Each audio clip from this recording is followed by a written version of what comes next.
This is COLM for IFL TV. Delighted to be joined by Frank Smith in San Francisco. Yeah, I nearly called you Francisco. Frank, it's been a few days since we last spoke. Just your thoughts on Conlon Gill at the weekend, and was that a success for Matchroom coming to Belfast? Obviously disappointing with Michael's result, but as a whole, it was a good night. You were everywhere, aren't you? I was just thinking about that. Weeks and weeks and weeks. You're coming next week as well? Yep. Oh my goodness. You're like always there. Yeah, look, Belfast, although not the result for Michael Conlon, in terms of atmosphere and show and like the ticket sales, everything around it, it was a great night, you know, and I think it was an entertaining, it was a great main event. A lot of people didn't expect that result. You know, they expected, what's God doing? Closing the curtains, setting the mood for this interview. I like that, setting the mood for the interview. No, I know. I was saying that myself. That's why I said sat here. But look, it was a tremendous. It shows there's a big market for boxing. We knew that. We've done some massive nights there over the years with obviously Carl Frampton, Ryan Burnett after that, and it shows there's a massive market for boxing. Obviously, you need the talent to drive that as well. But overall, yeah, success. Anywhere where we can go and create nights like that, atmospheres like that, and sell tickets like that is just beneficial for the sport. Off the back of that, there's been some rumours that Padraig McCrory and Berlanga is a done deal. I know I've said this a few times to you over the past few weeks and you've said no. Where are we at with that? Is it going to happen? Where's it going to happen? When's it going to happen? It's not done until it's done. That's you basically saying that it is done, no, Frank? It's definitely the favourite fight out there, but it's not done yet. It's not signed. You know, that's what we're looking at right now. But it's not signed. I promise you it's not signed. Can you give us any idea for the fans in Belfast who are wanting to come and support their guy in America somewhere? They're hoping Las Vegas. Where's it going to land, Frank? Are you wearing your T-shirt underneath that one that I made? Nah. I'm Paddy McCrory's manager or something like that. Not as manager, that's Jamie Conlon, but yeah, that guy shouted out Violent Gentleman, obviously made me that, but great T-shirt by the way. You just said he's going to sell 1,000 tickets wherever. I truly believe it. No, we're working on it now for, I think it'll be February time, just finalising a few bits, but that's the plan. Frank, we're in San Francisco for an unbelievable end of the year for Matchroom. Massive show here in San Francisco. Excited for this one, pay-per-view? Yeah, 100%. It's a huge fight. Devin Haney, Regis Prograis. Now, Regis Prograis, the number one in the 140 division. Devin Haney, undisputed 135 champion coming up. It's a massive fight for the sport, and delighted we could get it over the line. And you only have to look again on Saturday night. You're going to have a packed out arena at the Chase Center. We took a risk coming to San Francisco because it hasn't been done in a long time. You know, we came here once when Paul Smith fought Andre Ward in Oakland, and it didn't. Look, I'll be honest with you, it didn't fly out. And Andre Ward was obviously a big name in the sport, but yeah, it's done huge numbers, and it's going to be some atmosphere in some way to not even end the year, but you know, as we get towards the end of the year, what a show to follow up the nights we've had over the last few weeks.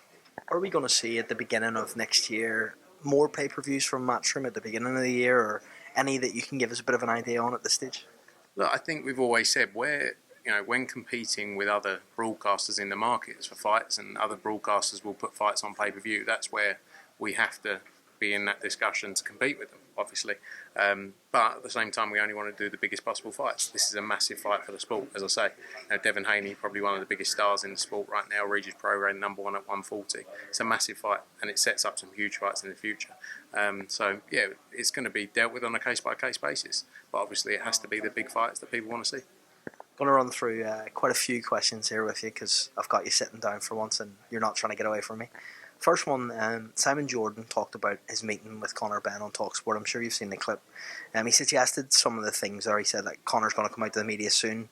Is there something that you can give us an idea about that conversation that Conor will be having with the media soon? Where does this come from? What is it based on? No, look, we've been very open over the course. He's obviously dealt with this, especially with his legal team, and it's been a long, ongoing process. I only saw a short clip that TalkSport posted. I haven't actually watched the rest of it, so I haven't seen it all. But yeah, there's a lot, as with everything that goes on in the world, not just this situation. There's a lot of things that people don't know, and there's a lot of things that have to be dealt with. And people want him to talk more, people want him to say more, but at the same time, he has to do it the right way for his career, for the good of the longevity of his career. And sometimes, not every thing that's been said or has come across in the public the right way, but he has to do what's right for his career. And sometimes that's the legal element plays a bigger part of that. But we'll see. I'm sure he'll look forward to talking more in due course about it when he can. Have you moved on from Chris Eubank Jr.? Because there's been suggestions from Conor Bennett February 3rd is happening no matter what. And if you have moved on from Chris Eubank Jr., does that mean that there's going to be a potential this fight lands in the US as opposed to the UK?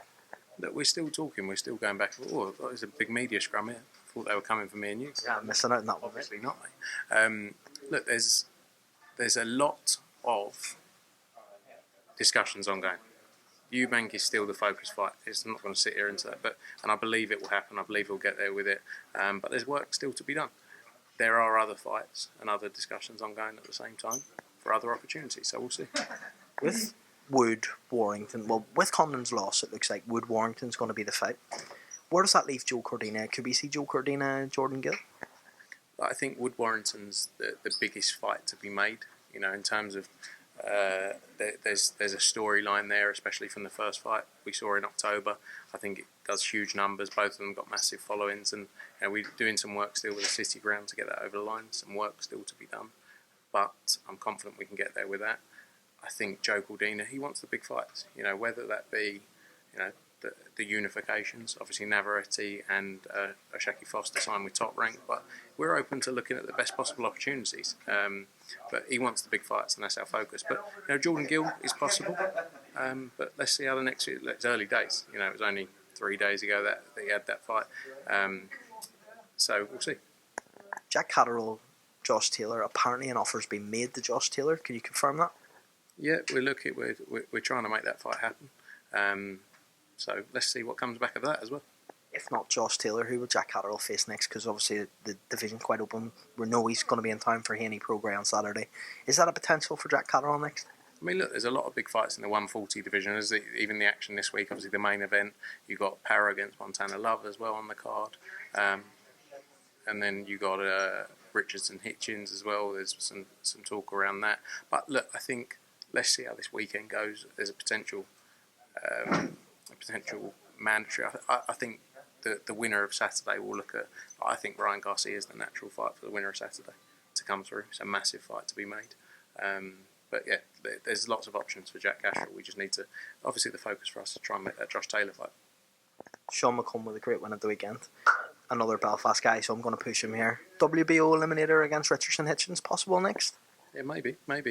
I think he maybe needs one more fight, possibly, before that type. But would you be interested in signing him? Yeah, I think there's opportunity out there. It's just, I think, look, we're driven as well in Belfast by that main event stuff as well. I'll be honest with you, like everywhere you go, when we had Carl Frampton and his fighters underneath come through, when you can go there with that star attraction who can headline, there, that's what we need. So I think we need to do some work on that to build up the next show for Belfast, but definitely potential to do work there. Would you re-sign Kevin Ajarko after that victory and the potential to sign maybe Lewis Crocker as well? I think we need to see what fights are out there. At the end of the day, we've spoken very openly about this in recent times. It's about making entertaining fights that people want to see, and sometimes that's more. It might be we go back now and say, right, here's the plan for the next fight or the next two fights. It's, longer term deals, sometimes it's hard to get that structure in there as to what the fights are going to be. But I think if we can make entertaining fights on one-off, two-fight deals, that's what we need to do. So we'll definitely look at opportunities for sure. Well, Frank, it's been about 8 minutes. We're going to leave it there today because tomorrow I am actually going to try and get this proper sit down with you. I have a list of questions I want to go through with you. If you have the time, it'd be great. Today was just really an update on last weekend, a little update on today, a little...